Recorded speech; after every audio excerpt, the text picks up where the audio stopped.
You're staring at your screen. The market is ripping higher, 3%, 5%, 8%, and you're not in it. Your chest tightens, your palms sweat, and somewhere deep in your gut you feel it. This is it. This is the last good opportunity I'll ever get. Now, intellectually, you know that's insane. The market will be here tomorrow, next week, next month. But in this moment, it doesn't matter.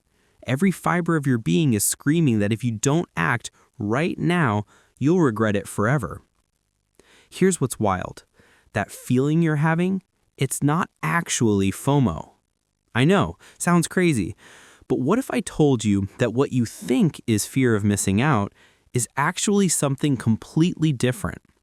And what if understanding this one distinction could be the difference between blowing up your account and finally achieving consistent profitability? In the next 15 minutes, I'm going to show you what FOMO really is, the 5 psychological demons that are actually destroying your trading, and the exact 5-step system to eliminate this problem in 3 to 6 months.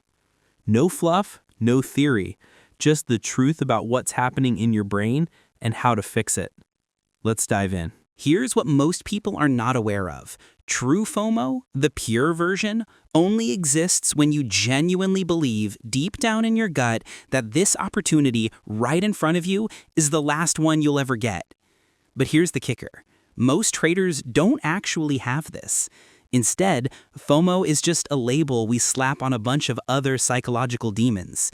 And until you figure out which demon is driving your behavior, you can't exercise it. Let me break down what's really going on. You might think you have FOMO, but what you actually have is a fear of making mistakes. Missing an opportunity feels like you screwed up. You're probably a perfectionist with sky-high expectations for yourself. When you miss a trade, it feels like failure. That's not FOMO, that's perfectionism destroying your account. Or maybe you're ultra-competitive. Not making money feels like losing, even though you didn't lose a single dollar. You feel like the market beat you. Or worse, you're in a trading group and everyone else caught that move except you. That burning feeling in your chest, that's not FOMO, that's your competitive nature working against you. Here's a nasty one. Revenge trading. You miss an opportunity and you get pissed. That anger makes you want to jump into the next thing, anything, just to make up for what you missed. Then you take a bad trade. You lose money. Now you're even angrier. So you jump into another trade to make that back. Sound familiar? That's not FOMO, that's revenge trading, and it's a death spiral. Then there's overconfidence. Get this, about 70% of people think they're above average in intelligence, humor, and attractiveness. In trading, this shows up as, I'm skilled enough to catch this move, even though I missed my entry and the risk-reward is terrible now. You're not experiencing FOMO, you're experiencing the Dunning-Kruger effect in real time. Sometimes it's just pure greed. You see something ripping and all you can think about is the money you could make. Your dopamine spikes, your vision narrows, logic goes out the window. That's not fear of missing out, that's greed hijacking your prefrontal cortex. And here's the weird one. Sometimes missing opportunities actually kills your confidence. You start thinking, what does it mean about me that I can't capture these moves? Your motivation deflates. So you force trades to prove to yourself that you're still good. That's not FOMO, that's an identity crisis playing out in your trading account. The point is this, FOMO is just an umbrella term. It's code for deeper problems. And until you figure out which demon is driving your behavior, you can't exercise it. Step 1. Become a data scientist of your own mind. All right, so now you know that FOMO isn't just one thing. But how do you figure out which version you're dealing with? The answer is simple, but not easy. You need to collect data. You need to become a scientist studying the most interesting subject in the world, yourself. Here's how this works. The next time you feel that spark, that irresistible urge to jump into a trade, you need to hit pause and capture what's happening in your mind. And I'm not talking about some vague journal entry like, I felt FOMO today. That's useless. You need specifics. You need to write down the exact thoughts running through your head, word for word. I can't miss this move. Everyone else is making money. I need to get back to even. Just one more trade and I'll be done for the day. Whatever it is, write it down. The scenario that triggered you. Are you down on the day? Did you just take a loss?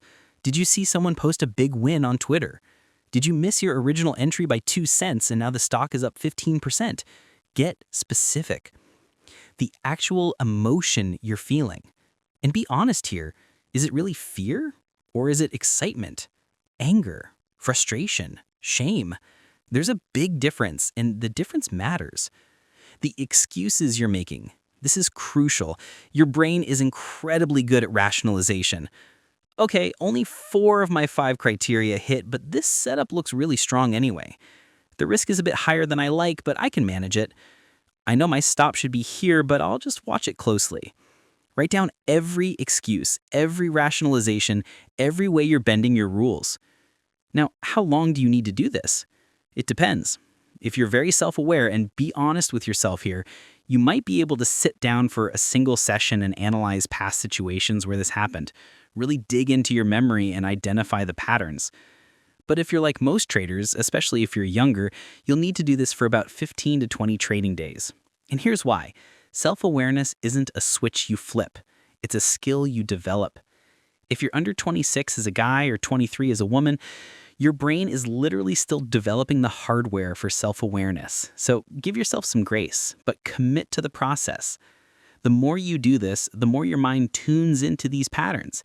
It's exactly like learning to read charts. At first you see random lines, but after enough screen time, you start seeing patterns everywhere. You're doing the same thing here, except you're reading the chart of your own psychology. And here's something critical that most traders miss. You might think you're fine after taking a small loss. You feel a little frustrated, but you tell yourself it's not a big deal. Then the second loss hits. Still okay, you think. But then the third loss happens, or you miss an opportunity, and suddenly you explode into a series of revenge trades. Here's the truth.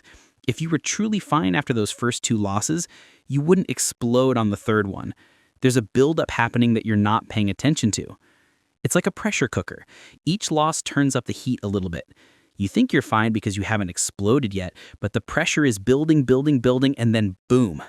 The data collection helps you see that pressure building before it's too late. Step 2, decode your psychological triggers.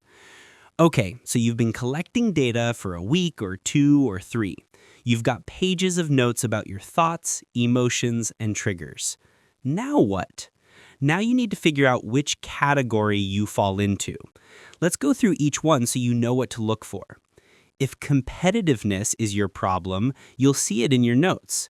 You'll have thoughts about beating other people or beating your own previous performance. I can't let this day end below my high watermark.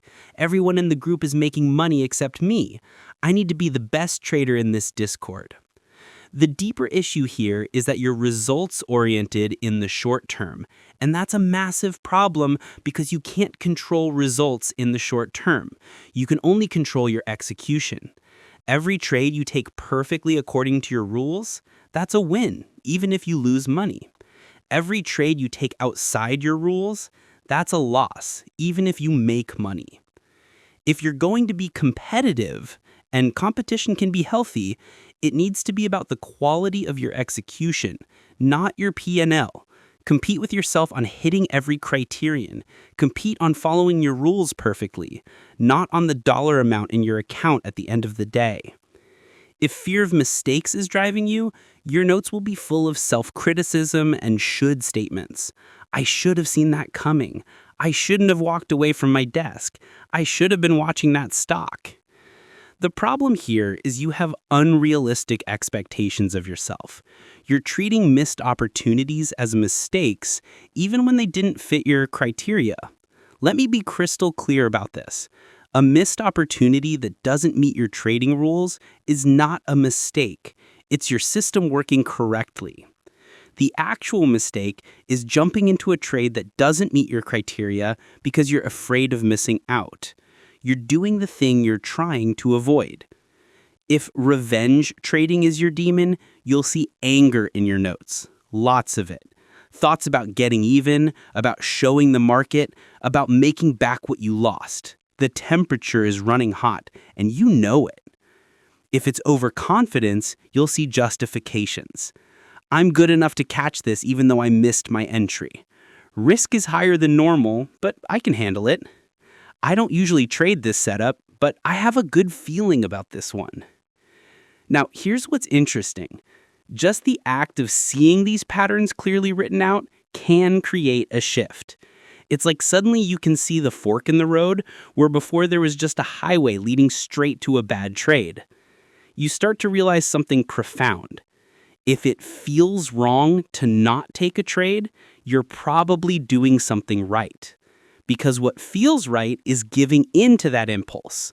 When it feels wrong to walk away, that's your new instinct trying to override your old pattern. That uncomfortable feeling is growth happening in real time. Step 3. Map your personal escalation pattern. Now we need to talk about how this actually plays out during your trading day. Because for most traders, it's not a 0 to 100 explosion. It's a slow burn. Some traders do go from 0 to hero instantly. The market opens at 9:30 and they absolutely must put on a trade within the first 5 minutes. Doesn't matter if it's good or not, they just need to be in the action.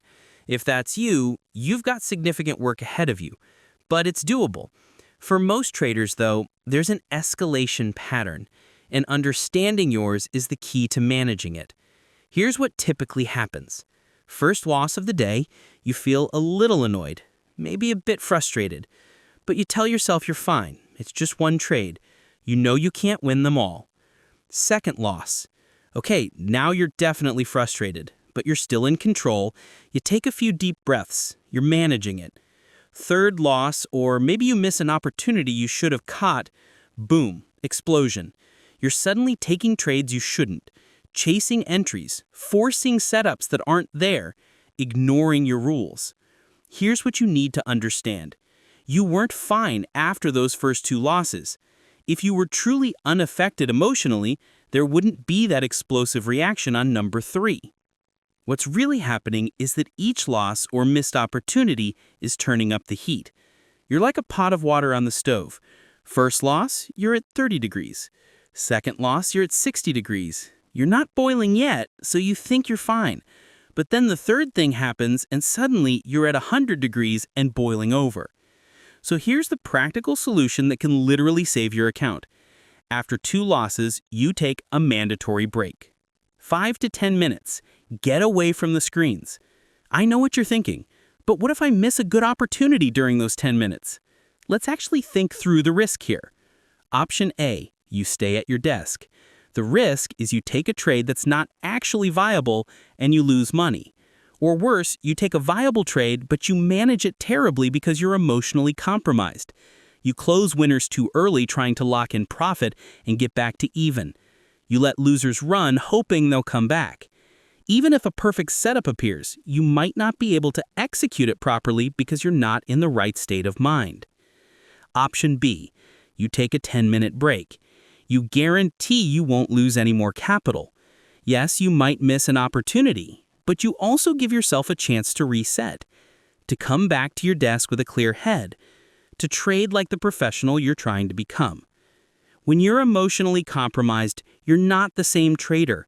The probabilities aren't pure anymore because you, the operator, are tainted. So what do you do during that break? Don't just sit there stewing. Do something active. Write out everything you're feeling. Stream of consciousness. Just dump it all on paper. Or talk to someone. Even just small talk helps decompress your mind. If you're alone, record yourself talking through what you're experiencing. Take deep breaths. Go for a walk. Do some push-ups. Physically release that tension. Think of it this way. You have different roles as a trader. You're the researcher who finds strategies. You're the analyst who studies setups. You're the manager who oversees your account. And you're the athlete who executes trades. When you're sitting at your desk in the middle of the trading day, you need to be in pure athlete mode. Not thinking, not analyzing, just executing your system. That break helps you get back into athlete mode. Step 4. Commit to the real timeline. All right, let's talk about something that nobody wants to hear, but everyone needs to understand. The timeline. This is not a 30-day fix. It's not even a 60-day fix. If you want to permanently change your relationship with FOMO, you need to think in terms of 90 to 180 days. And before you click away thinking that's too long, ask yourself this. If I told you that in 6 months, your FOMO would be completely cured, would you take that deal? Of course you would, because 6 months from now, you're going to wish you had started today. Here's the thing. Fixing your mental game is exactly like building muscle. If you go to the gym tomorrow, we have bigger muscles by the end of the day. Obviously not. But traders expect their psychology to work differently. They read a book or watch a video and think they're fixed. Then they're confused and frustrated when they make the same mistakes again the next day. You didn't learn anything, you just understood something intellectually. There's a huge difference. Let me give you realistic timeline expectations. In 30 days, you'll see some progress. You'll start catching yourself before you make FOMO trades. You'll have some good days where you execute perfectly, but you haven't been truly tested yet. It's like going to the gym for a month. You feel better, you've built some habits, but you're not transformed. At 90 days, you're starting to see real proven progress. You've been through some rough markets. You've had multiple opportunities to fall back into old patterns, and you've successfully navigated most of them. You're building genuine competence. At 180 days, 6 months, you can genuinely say the problem is solved. You've internalized the changes. You've been tested in every market condition. Your new responses are becoming automatic. Now, here's what most traders get wrong. They focus all their energy on improving their A game, their best trading, the days when everything is going right and they feel confident and the market is cooperating. But that's not what matters. What matters is your C game, how you trade when things are hard. It's like going to the gym when you're tired. Years ago, you would have just skipped the workout. But now, you still go. You might scale back the weight, you might do fewer sets, but you show up. You maintain the habit even when it's hard. That's what you need in trading. You need to ask yourself constantly, how would I handle this if things got really bad? Because here's what happens. You start making progress. You have a few good weeks, things are clicking, and your brain gets overconfident. Oh, I've got this figured out now. And that's exactly when the market humbles you. You get tested. The old patterns try to reassert themselves. And if you haven't built a strong foundation, if you've only practiced during easy conditions, you crumble. So as you're going through this process over the next 30, 60, 90 days, keep testing yourself. Keep preparing for the hard days, because they're coming. Here's why permanent change takes so long. Emotions aren't your enemy. Motivation is an emotion. Confidence is an emotion. You need emotions to thrive as a trader. Anyone who tells you to be an emotionless robot doesn't understand how humans work. The problem isn't the emotion itself. It's the excessiveness. It's that your fear of mistakes is so intense, it paralyzes you. It's that your competitiveness is so strong, it makes you force trades. It's that your desire for profit is so overwhelming, it blinds you to risk. And that excessiveness comes from underlying flaws in how you think about trading. You hate making mistakes more than you love making money. You believe missing an opportunity is the same as losing money. You think you need to capture every move to be successful. You measure yourself by results instead of execution. Correcting these flaws at the root level, not just understanding them intellectually, but truly internalizing new beliefs, that takes time. It takes repetition. It takes experiencing the same situation dozens of times and choosing differently each time until the new response becomes automatic. Let me give you a powerful reframe that illustrates this. Most traders think about a losing trade like losing a basketball game. The buzzer signs, you lost. It's over. That's how it feels. But what if a losing trade is actually just a bad pass? In a basketball game, you make dozens of passes. Some are perfect, some are sloppy, a few get intercepted. But one bad pass doesn't mean you lost the game. Your true game as a trader is played over months, over a year. That's where your edge actually plays out. A single losing trade is just a bad pass in a 48-minute game. Now, intellectually, you can grasp that concept right now. It makes sense. But do you truly believe it? Deep down in your gut? Probably not yet. Because if you did, you wouldn't feel that crushing feeling when you take a loss. That deep belief, that internalization, that takes 3 to 6 months of repeatedly choosing to think differently, of catching yourself having the old thought pattern and consciously replacing it with the new one, over and over and over. But once you do it, once it clicks at that deep level, you can't unlearn it. Just like riding a bike, you're forever changed. You build a foundation so strong that no market condition can shake it. That's not a house of cards that collapses at the first sign of trouble. That's permanent transformation. The action plan. All right, let's bring this home. You've learned that FOMO isn't what you think it is. You know it's just a label for deeper psychological issues. So what do you do now? Here's your 5-step action plan. Step 1, stop calling it FOMO. Recognize that what you're experiencing is fear of mistakes, unhealthy competitiveness, overconfidence, greed, revenge trading, or loss of confidence. The label matters because you can't fix a problem you can't name correctly. Step 2, become a scientist of your own mind. For the next 15 to 20 trading days, collect detailed data. Write down your exact thoughts, the scenarios that trigger you, the emotions you feel, and the excuses you make. Be brutally honest. No one else has to see this. Step 3, analyze your data and identify your specific triggers. Which category do you fall into? What patterns keep showing up? What's the underlying flaw in your thinking? This is where awareness turns into insight. Step 4, map your escalation pattern and implement circuit breakers. If you tend to explode after 2 losses, that's your circuit breaker. 2 losses, mandatory break. No exceptions. Protect yourself from yourself. Step 5, commit to the real timeline. This is a 90 to 180-day process. You're not going to be perfect tomorrow. You're going to mess up. You're going to fall back into old patterns.